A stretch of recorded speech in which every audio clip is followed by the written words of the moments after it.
I'd like to show you how I use the map of medicine within consultations itself. Here is the map when you've logged in. It's the international view at the moment, and there are four ways of searching for a map. One is like the Google search.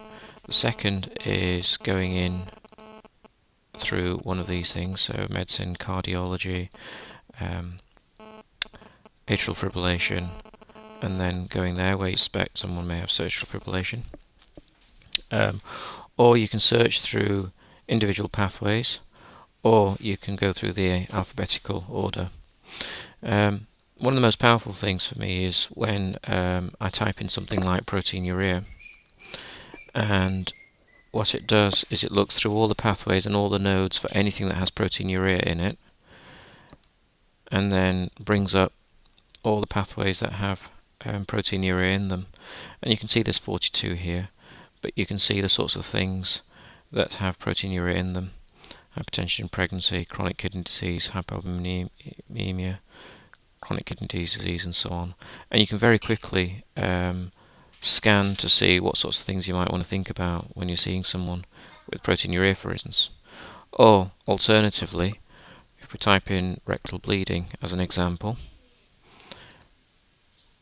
so these symptoms that we're putting in, we don't know what the diagnosis is, but again it's going through all the pathways looking for any node that might have that particular symptom in it.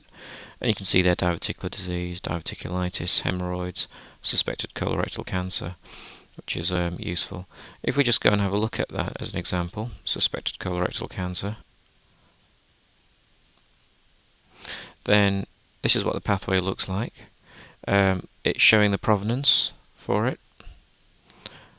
So you can see here the date when it was updated, when it was last reviewed, when it's due for review, who certified it, and the levels of evidence, and also the references themselves. Very, very powerful. Suspected colorectal cancer, showing you what's in scope, what's out of scope, the sorts of things and how they present.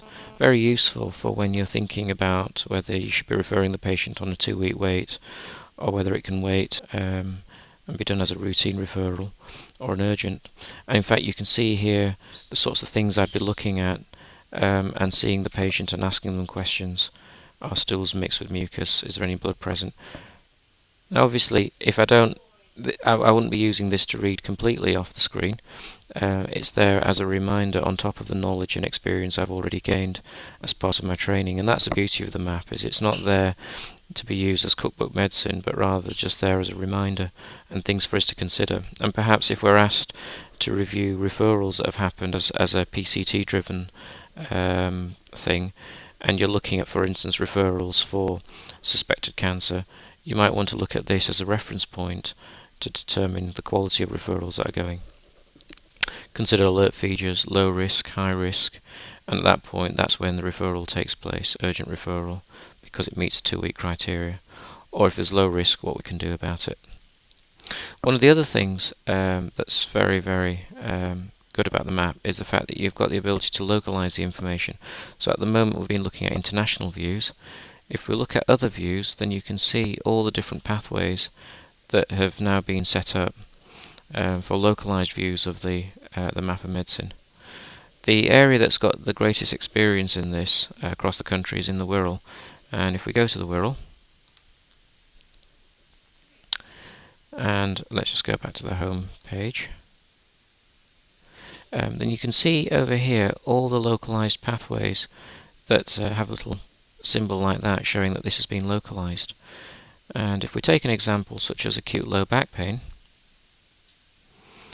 then you'll notice first of all that this is not one where a diagnosis has been made. It's a symptom, low back pain, and just waiting for that to come through.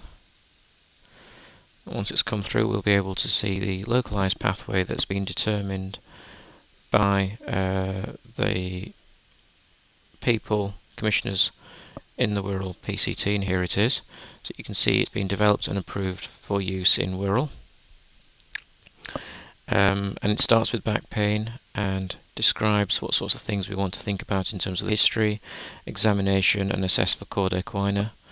You can can see here the sorts of things that we'd need to think about, and particularly red flag symptoms.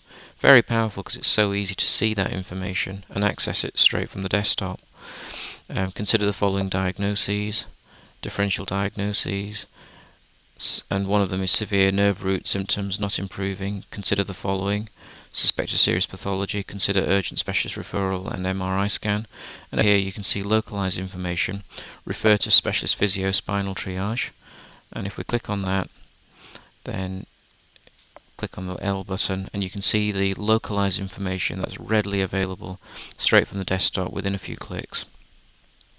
If we give another example in another area, if we go to other view, and if we go into South Devon,